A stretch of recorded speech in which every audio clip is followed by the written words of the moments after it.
अस्सलाम वालेकुम everyone and welcome to dear teacher. आज का हमारा टॉपिक डिफरेंशिएशन है और हम बिल्कुल बेसिक डिफरेंशिएशन आज पढ़ेंगे कि हम एक फंक्शन को किस तरह डिफरेंशिएट करते हैं। ठीक है, तो बेसिकली डिफरेंशिएशन हम यूज़ करते हैं किसी भी फंक्शन का इन्वर्स फाइंड आउट करने के लिए, जिसको हम डेरिवेटिव भी कह सकते हैं, या फिर किसी भी फंक्शन का रेट ऑफ चेंज मालूम करने के लिए। ठीक है, तो जो बेसिकली डेरिवेटिव होता है जिसको हम लोग रिप्रेजेंट करते हैं dy बाई डी एक्स से, उसका मतलब होता है change in y with respect to x, यानी किसी भी वेरिएबल में change with respect to the other variable जब हमें फाइंड आउट करना होता है तो हम उसका डेरिवेटिव फाइंड आउट करते हैं। ठीक है, जिसको हम लोग एक काइंड ऑफ जो सिंबल है उसको जो हम देते हैं वो dy बाई डी एक्स देते हैं। ठीक है, और इसको आप किसी फंक्शन का इन्वर्स भी कह सकते हैं, यानी अगर कोई फंक्शन है y is equal to x plus c, तो उसका अगर आपको इन्वर्स फाइंड आउट करना है तो उसको आप डिफरेंशिएट कर सकते हैं and through that you can find the inverse. ठीक है, तो लेट्स बिगिन।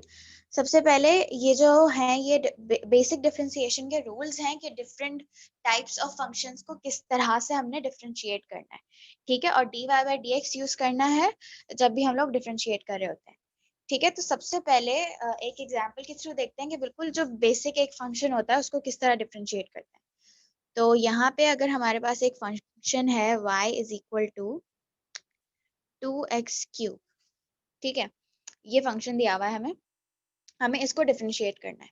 ठीक है, तो सबसे पहला स्टेप ये होता है डिफरेंशिएशन में हमारा, ये जो ऊपर रूल है इसमें भी हम देखें कि यहाँ पे जो है 2 हमारा जो कोफिशिएंट है वो एक नंबर है, और जो जो 3 है वो हमारी पावर है जिसको हम लोग n भी कह सकते हैं। ठीक है, तो पहला स्टेप हमारा ये होता है जब हम डिफरेंशिएट कर रहे होते हैं कि जो कोफिशिएंट होता है ना किसी भी वेरिएबल का, उसको हम लोग उसकी पावर से मल्टीप्लाई करते हैं। जैसे यहाँ पे 2 जो है वो कोफिशिएंट है और पावर जो है x की वो 3 है, यानी जो हमारा n है वो 3 है, तो हमें सबसे पहले 2 को 3 से मल्टीप्लाई करना है। उसके बाद हमें जो x की पावर है उसमें से 1 सब्ट्रैक्ट करना होता है जब भी हम लोग डिफरेंशिएशन कर रहे होते हैं। तो जो भी हमारा वेरिएबल होता है उस उसकी पावर में से हम 1 हमेशा सब्ट्रैक्ट करते हैं। ठीक है, पावर अगर 3 है तो उसमें से हमने 1 सब्ट्रैक्ट किया वो 2 हो गई, पावर 5 है 1 सब्ट्रैक्ट किया तो 4 हो गई। ठीक है, तो जब भी आप किसी भी फंक्शन को डिफरेंशिएट करेंगे तो उसकी पावर जो है वो एक दफा आपको सब्ट्रैक्ट करनी पड़ेगी। तो इसकी पावर 3 थी तो 3 माइनस 1 करेंगे, इसका फिर हमारे पास आंसर आ जाएगा 6x²। ठीक है, तो ये वाला जो हमारा फंक्शन था y is equal to 2x³, इसको डिफरेंशिएट जब हमने किया तो ये 6x² हो गया। ठीक है, तो अगर हम यहाँ पे रूल में भी देखें तो हमें a n करना है, यानी a जो कि हमारा कोफिशिएंट है उसको हमें पावर से मल्टीप्लाई करना है, a n यानी a मल्टीप्लाई बाय n, और उसके बाद वेरिएबल की जो भी पावर है उसमें से हमें हमेशा 1 सब्ट्रैक्ट कर देना होता है। तो जो 3 माइनस 1 तो फिर हमारा 2 हो गया। सो आंसर हमारा 6x² है। एक और एग्जांपल अगर हम इसी तरह का देखें, y is equal to 4x³ plus 6x² plus 2। ठीक है, अब यहाँ पे एक हमारा ज़ाहिर है बड़ा फंक्शन है, तो इसमें हर वैल्यू को हमें अलग अलग डिफरेंशिएट करना है। ठीक है, जैसे ये 4x² है, इसको हम अलग डिफरेंशिएट करेंगे, फिर 4x³ को अलग डिफरेंशिएट करेंगे, फिर 6x² को अलग डिफरेंशिएट करेंगे और 2 को अलग डिफरेंशिएट करेंगे। ठीक है, तो जितनी भी वैल्यूज हैं एक फंक्शन में, उन सब वैल्यूज में से हर वैल्यू को हमें डिफरेंशिएट करना होता है। ठीक है, ताकि हमें पूरे एक फंक्शन की डिफरेंशिएशन मिल जाए। तो 4x³ के लिए हम पहले 4 को 3 से मल्टीप्लाई करेंगे, यानी कोफिशिएंट जो है वो पावर से मल्टीप्लाई हो रहा है, यानी कि ये 12x हो जाएगा। उसके बाद हम लोग 3 में से 1 सब्ट्रैक्ट करेंगे तो ये हो जाएगा 2, तो ये हो जाएगा 12x²। ठीक है, उसके बाद 6x² के लिए 6 को 2 से मल्टीप्लाई करेंगे तो ये हो जाएगा 12, और जो हमारा x है, x में हम 2 से 1 सब्ट्रैक्ट करेंगे तो हमारा आंसर आ जाएगा 12x। ठीक है, अच्छा, अब 2 जो है उसके साथ कोई वेरिएबल नहीं है। ठीक है, वो एक हमारा बिल्कुल जो है वो कांस्टेंट है। सही है, तो हमेशा जब भी हम किसी भी कांस्टेंट को डिफरेंशिएट करते हैं तो उसकी डिफरेंशिएशन हमारी हो जाती है 0। ठीक है, क्योंकि जाहिर है किसी भी कांस्टेंट के साथ कोई वेरिएबल है नहीं, तो उसकी जो डिफरेंशिएशन है वो बिल्कुल जीरो हो जाती है। तो जब भी कोई भी कांस्टेंट होगा तो उसकी डिफरेंशिएशन हमें बिल्कुल डायरेक्ट जीरो लिख देनी है। तो ये जो हमारा फंक्शन था y is equal to 4x³ plus 6x² plus 2, इसको जब हम डिफरेंशिएट करेंगे dy बाई dx, तो आंसर हमारा आएगा 12x² प्लस 12x। ठीक है। अच्छा, एक और इम्पॉर्टेंट रूल है डिफरेंशिएशन का, वो ये कि डिफरेंशिएशन कभी भी ऐसे नहीं होती कि हमारी जो भी फंक्शन है उसमें से किसी भी वैल्यू का कोई डिनोमिनेटर हो। यानी डिफरेंशिएशन करने के लिए हमें जो पूरा फंक्शन है वो न्यूमरेटर फॉर्म में चाहिए होता है। ठीक है, फ्रैक्शन फॉर्म में बिल्कुल भी नहीं चाहिए होता, वरना डिफरेंशिएशन हो नहीं पाती। ठीक है, तो जाहिर है हमेशा जो हमारी फंक्शन होता है, जो भी हमें फंक्शन दिया हुआ होता है, वो हमेशा न्यूमरेटर फॉर्म में नहीं होता। ठीक है, अक्सर डिनोमिनेटर होता है। जैसे ये जो फंक्शन था y is equal to 2x³, ये y is equal to 2x³ upon 4 भी हो सकता था। ठीक है, तो कभी भी डिफरेंशिएशन जो है वो हमें ऐसी स्टेट में नहीं करनी कि उसका कोई डिनोमिनेटर हो। अगर है तो हमें पूरा जो फंक्शन है उसको न्यूमरेटर फॉर्म में लाना होता है। ठीक है, वो भी एक दफा देख लेते हैं कि वो हम कैसे लाएंगे।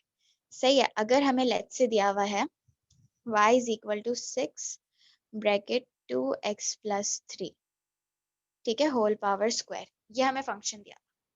तो इसको जब हम डिफरेंशिएट करेंगे तो भाई अभी तो हमारे पास डिनोमिनेटर भी है, पूरा फंक्शन हमारा न्यूमरेटर में नहीं है। तो डिफरेंशिएट करने के लिए हमें पूरा फंक्शन न्यूमरेटर में लाना है। तो जब भी हम डिनोमिनेटर से न्यूमरेटर में कोई चीज लेके जाते हैं या न्यूमरेटर से डिनोमिनेटर में लेके जाते हैं, तो उसकी जो भी पावर होती है वो नेगेटिव में चली जाती है। जैसे अगर 2x plus 3 whole power square को मैं न्यूमरेटर में लेके जाऊं, तो इसकी जो पावर है वो -2 हो जाएगी। ठीक है, अब ये पूरा फंक्शन मेरा न्यूमरेटर फॉर्म में आ गया, तो now I can differentiate it. सही है, तो इसके बाद हम सेम वही स्टेप्स अप्लाई करेंगे। सही है, 6 multiply by 2x and bracket में हम 2x प्लस 3 और -2 -1 कर देंगे। अच्छा, इसका एक और यहाँ पे फॉर्मूला, एक और हमारा कॉन्सेप्ट आ जाता है कि जब हमें इस तरह ब्रैकेट्स दिए हुए हों तो हम कैसे डिफरेंशिएशन करते हैं। ठीक है, तो हमारा जो ये रूल नंबर 2 है, इसमें है कि सबसे पहले तो आपने ये करना है कि जो भी ब्रैकेट की पावर है उसको कोफिशिएंट से मल्टीप्लाई कर देना है। यानी कि यहाँ पे पावर -2 थी तो उसको मैंने 6 से मल्टीप्लाई कर दिया। ठीक है, और जो ब्रैकेट की होल पावर है उसमें से 1 सब्ट्रैक्ट कर देना है, जैसे नॉर्मली हम करते हैं। सही, तो वो भी कर दिया। उसके बाद हमें क्या करना होता है कि ये जो हमारा ब्रैकेट होता है ना, इसको अलग से हमें डिफरेंशिएट करना होता है। यानी हमें इसको मल्टीप्लाई करना होता है डिफरेंशिएट करके। यानी हम dy by dx find out करेंगे अब 2x प्लस 3 का भी। ठीक है, तो 2x प्लस 3 का डेरिवेटिव हमारा सिर्फ 2 होगा, क्योंकि जाहिर है 2x को जब हम डिफरेंशिएट करेंगे तो वो 2 हो जाएगा। सही है, क्योंकि 2x का मतलब है 2x की पावर 1 है, तो 1 माइनस 1 किया तो पावर हो गई 2x टू पावर 0। और जब भी किसी चीज की पावर 0 होती है तो हम उसको 1 कंसिडर करते हैं, और 2 इंटू 1 फिर 2 ही आ जाएगा। वेरएज यहाँ पे ये जो हमारे पास 3 है वो कांस्टेंट है, और कांस्टेंट को जब भी हम डिफरेंशिएट करते हैं तो उसका हमारा जो आंसर आता है वो 0 आता है। ठीक है, तो हमें ये करना होता है कि ब्रैकेट को हम पहले तो एज इट इज डिफरेंशिएट करेंगे, मतलब पहले उसका जो पावर है उसमें से हम 1 सब्ट्रैक्ट करेंगे नॉर्मली, और उसकी जो भी पावर है उससे हम लोग कोफिशिएंट को मल्टीप्लाई करेंगे। लेकिन बाद में हमें जो पूरी जो हमारा फंक्शन है उसको, जो इनर ब्रैकेट है उसकी डिफरेंशिएशन से भी मल्टीप्लाई करना पड़ेगा। ठीक है, तो अगर हम इसको लिखें तो 6 इंटू -2, जो हमने 6 को पावर जो थी -2 से मल्टीप्लाई किया था, तो आंसर -12 आ गया। ठीक है, 2x प्लस 3, -2 -3 1, हमारा आंसर -3 आ गया, एंड मल्टीप्लाई बाय 2, क्योंकि 2x प्लस 3 जो था उसकी डिफरेंशिएशन हमारी खाली 2 थी। तो जब हम 2 को -12 से मल्टीप्लाई करेंगे तो आंसर हमारा -24, 2x प्लस 3 होल पावर -3 आ जाए। ठीक है, तो हमारा जो फाइनल आंसर है वो ये है। सही, तो इस तरह एक हमारा कॉन्सेप्ट ये है कि भाई डिफरेंशिएशन कभी भी डिनोमिनेटर फॉर्म में नहीं हो सकती, उसको न्यूमरेटर में ही लाना है। और जब हम ब्रैकेट को डिफरेंशिएट करेंगे, यानी अगर हमारे पास जो भी फंक्शन है उसमें इस तरह ब्रैकेट्स दिया हुआ है जिसकी कोई होल पावर है, तो उसको हम इस तरह करेंगे। ठीक है, इसका एक और एग्जाम्पल देख लेते हैं। Bracket when we have brackets while differentiating. तो इसका एक और एग्जांपल कर लेते हैं ताकि ये वाला कॉन्सेप्ट और क्लियर हो जाए। अब हमें दिया हुआ है y इक्वल्स टू 8 एंड ये हमें अंडर रूट फॉर्म में दिया 2x प्लस 5। ठीक है। अच्छा, अब अंडर रूट जब भी होता है तो अगर हम ये वाला साइन जो होता है अंडर रूट का ये ना बनाए तो हम लोग होल स्क्वायर की पावर 1/2 भी लिख सकते हैं। ठीक है, अंडर रूट का मतलब ये होता है कि भाई इस चीज की पावर 1/2 है। तो इसका मतलब ये हो जाएगा कि 8 ब्रैकेट 2x प्लस 5 और होल पावर इसकी -1/2 हो जाएगी। ठीक है, क्योंकि अगर हम इसको अंडर रूट हटाकर अभी डिनोमिनेटर फॉर्म में लिखें तो ये 8 divided by 2x plus 5 whole power 1/2 है। ठीक है, लेकिन हमें न्यूमरेटर फॉर्म में चाहिए तो हम जब इसको ऊपर लेकर गए तो इसकी पावर -1/2 हो गई। ठीक है, जब भी न्यूमरेटर में लेके जाएंगे सिर्फ हम उसका साइन नेगेटिव कर देंगे, भले जो भी पावर हो। पावर अगर कुछ नहीं है तो मतलब होता है कि पावर 1 है, तो जब उसको आप न्यूमरेटर में लेके जाएंगे तो उसकी पावर -1 हो जाएगी। ठीक है, तो यहाँ पे हमारा हो गया ये हमारा फंक्शन आ गया। अब हम इसको डिफ्रेंशिएट करते हैं। तो 8 को सबसे पहले हम -1/2 से मल्टीप्लाई करेंगे। ठीक है, 8 हमारा कोफिशिएंट है और जो पावर है -1/2 उससे हमने मल्टीप्लाई कर दिया। ठीक है, फिर हम ब्रैकेट एज इट इज लिखकर वही ब्रैकेट की पावर में से 1 माइनस करेंगे। ठीक है, एंड देन जो भी ब्रैकेट की डिफरेंशिएशन होगी यानी 2x प्लस 5 तो इसकी भी डिफरेंशिएशन 2 है। ठीक है, क्योंकि 2x जो है वो 2 बन जाएगा और जो 5 है उसको हम डिफरेंशिएट करेंगे तो हमारा आंसर आ जाएगा 0। ठीक है, अच्छा अब -1/2 -1 का आंसर है -3/2। ठीक है, और और 8 मल्टीप्लाई बाय -1/2 का आंसर हो जाएगा हमारा -4। ठीक है, तो हम -4 को 2 से मल्टीप्लाई करेंगे। ये जो 2 लिखा है वो ये वाला 2 लिखा है। ठीक है, और जो हमारे ब्रैकेट की पावर है वो -3/2 है। ठीक है, तो -4 इंटू -2 हमारा फिर -8 हो जाएगा और ब्रैकेट हम फिर एज इट इज लिख देंगे।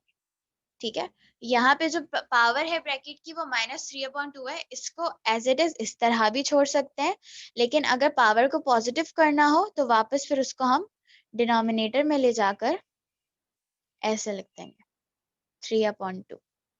ठीक है, जब भी हम लोग शिफ्ट करते हैं किसी भी चीज को न्यूमिनेटर से डिनोमिनेटर में आंसर साइन उसका ऑपोजिट हो जाता है। ठीक है, तो हमारा फिर फाइनल आंसर ये भी हो सकता है। Both of these are correct, किसी भी वे में आप लिखना चाहें तो लिख सकते हैं। सही है, तो these are some of the basic rules of differentiation कि हम किस तरह फंक्शंस को डिफरेंशिएट करते हैं। आगे वाली वीडियोस में फिर हम लोग एप्लीकेशन देखेंगे कि हम डिफरेंशिएशन को किन सिचुएशंस में अप्लाई कर सकते हैं।